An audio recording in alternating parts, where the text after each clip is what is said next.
Hey everyone, and welcome back to the channel, or welcome to the channel if you're a brand new subscriber or new viewer. My name is Kyle, and today I will be reviewing From Dusk Till Dawn, which is directed by Robert Rodriguez, with a screenplay by Quentin Tarantino, and the film stars Quentin Tarantino alongside George Clooney as Seth and Richie Gecko. They're bank-robbing brothers trying to make their way across the Mexican border to meet their contact. And in order to get across the border safely, they force a doubtful preacher, played by Harvey Keitel, and his two children, played by Juliette and Ernest, to get them across safely. Once they do so, they go to the rendezvous point, a bar called the Titty Twister, to wait for their contact at dawn.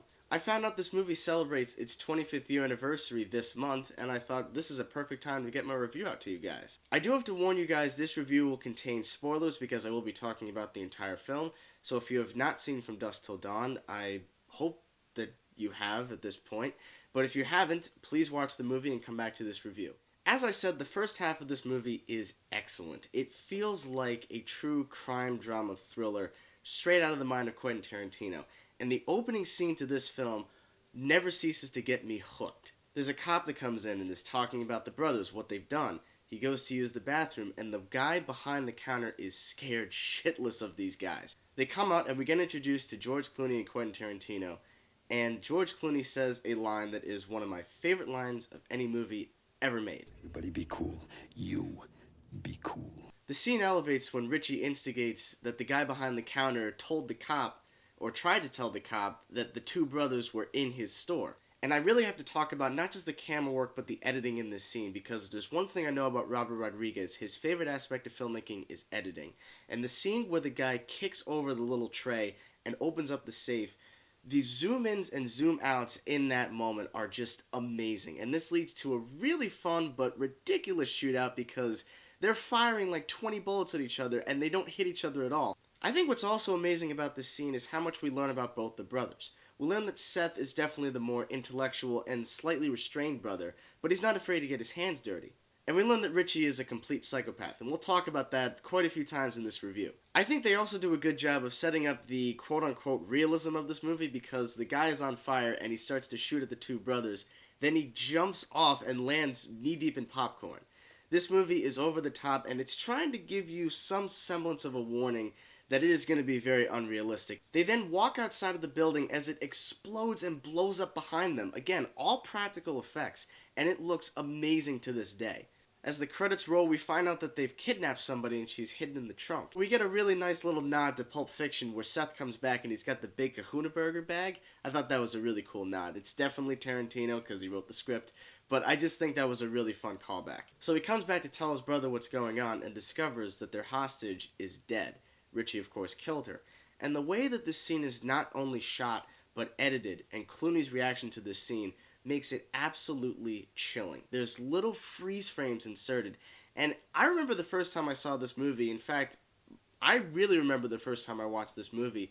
That scene caught me so off guard because I was not expecting that kind of editing, and it just makes the scene that much more intense. I also think in this moment, Seth realizes that his brother is way more insane and screwed up than he previously thought. Subsequently, we get introduced to Jacob, played by Harvey Keitel, and I think his performance in this movie is fantastic. He really sells the idea that he was this preacher, and of course he tragically lost his wife, and he's beginning to doubt everything. He leaves the faith, and he's having conflicting thoughts about God. I think that definitely helps throughout the second half of the movie because of the whole vampire edge. But I really like the fact that his character is very flawed. He's not this perfect person. He's somebody who's just trying to take his family on a trip. In the next scene, all the characters meet, and speaking of how deranged Richie is, as if he couldn't get any more screwed up, the way he ogles Juliette Lewis's character is so unnerving and creepy. It's disgusting. He imagines her telling him something that I honestly can't say on YouTube, but again, it just makes the scene even creepier. And right as they leave that apartment, George Clooney says, "Alright, Ramblers, let's get rambling." And if you guys have seen Reservoir Dogs, you know that's exactly what Joe said to the guys before they went out and did the heist. I thought that was another cool Quentin Tarantino reference in there. Once we get to the bar, we get introduced to the side characters of the movie, which definitely are some personal favorites for sure. We have Danny Trejo, who has definitely been in a lot of Robert Rodriguez's movies. Makeup and special effects wizard Tom Savini as the guy with the coolest crotch gun I've ever seen in a movie. Ex-football player and blaxploitation star Fred Williamson. Cheech Martin, who's in dual roles. One of them is Carlos, their contact in El Rey, and also plays the guy who was advertising something that I also cannot say on YouTube. And of course, there's Salma Hayek. Now guys, I'm sure any and everything about this scene that could have been said has been said already. So there's only two things that I will state about this sequence. The first being that Salma Hayek was deathly afraid of snakes, and she went to go see a therapist for a couple months to try and get rid of that fear so she could do the scene. And boy, did she do it well. And the second thing is, if there was ever any doubt that Quentin Tarantino did not have or does not have a foot fetish, this scene is there to put all of those rumors to rest.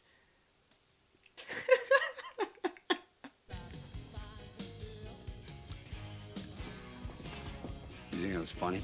George Clooney in this movie is great. I absolutely loved his performance. I think he really embodies the character of Seth, and I think that despite him being definitely an evil man, he has some things about him that make him likable. He's definitely the more intellectual person. He feels like he knows what he's doing.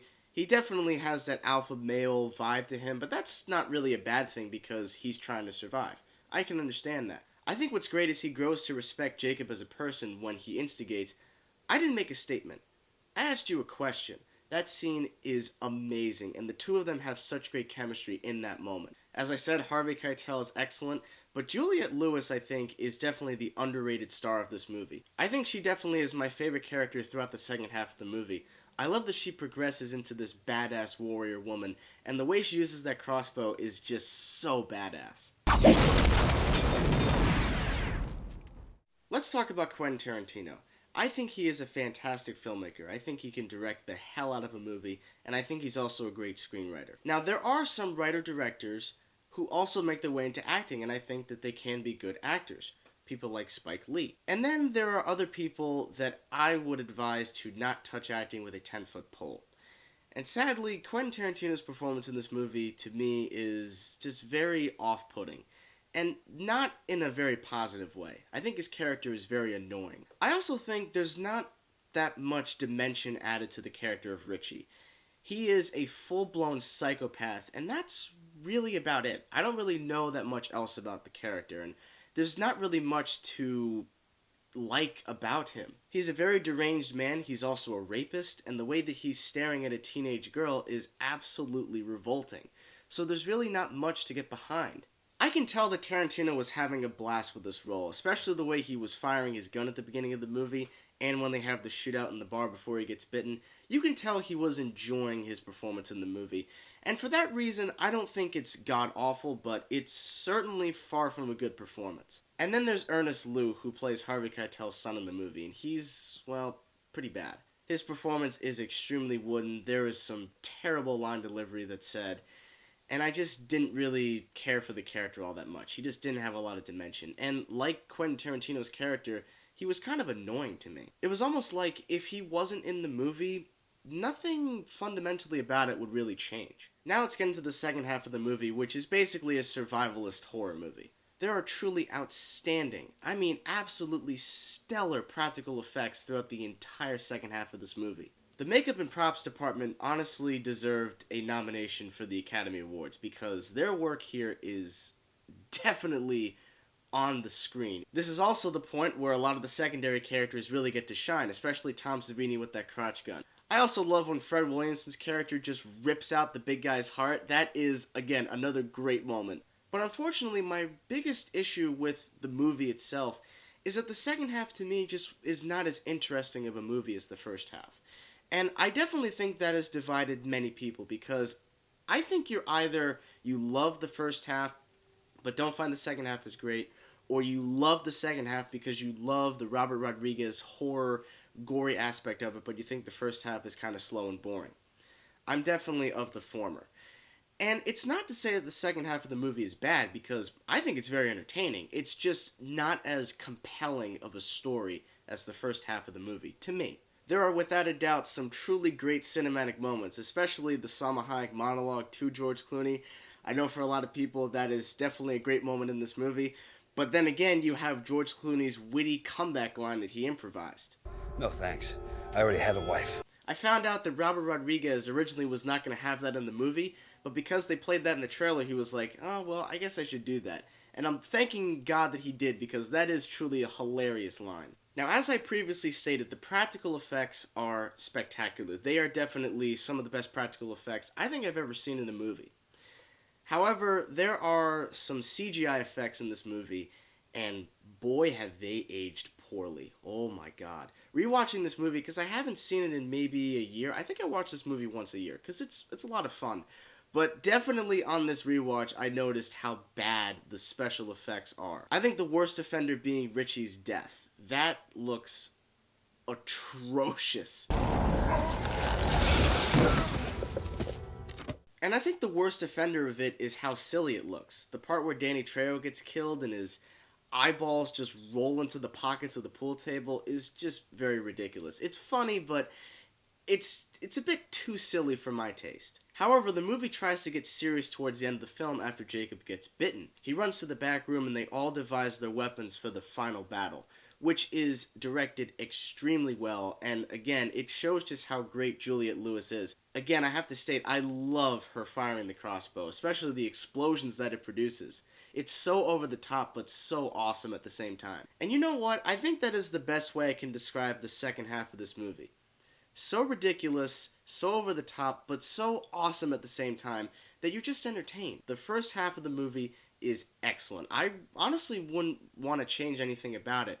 But the second half of the movie is so jarring and so unexpected, and not in a way where if you go back and rewatch it, you can definitely see the little hints I feel should have been in the screenplay. As I stated at the beginning of this review, the opening scenes of the film is very unrealistic and over the top, and that's trying to give the vibe for what the rest of the movie, particularly the second half, will entail. If I was Quentin Tarantino and I wrote the screenplay, I definitely would have had some sort of nod to vampires within the first 15 minutes of the movie. And it's like if they were trying to give us some sort of warning about this place that they're going to, then I think I would have been more wrapped up in the story about there eventually being vampires.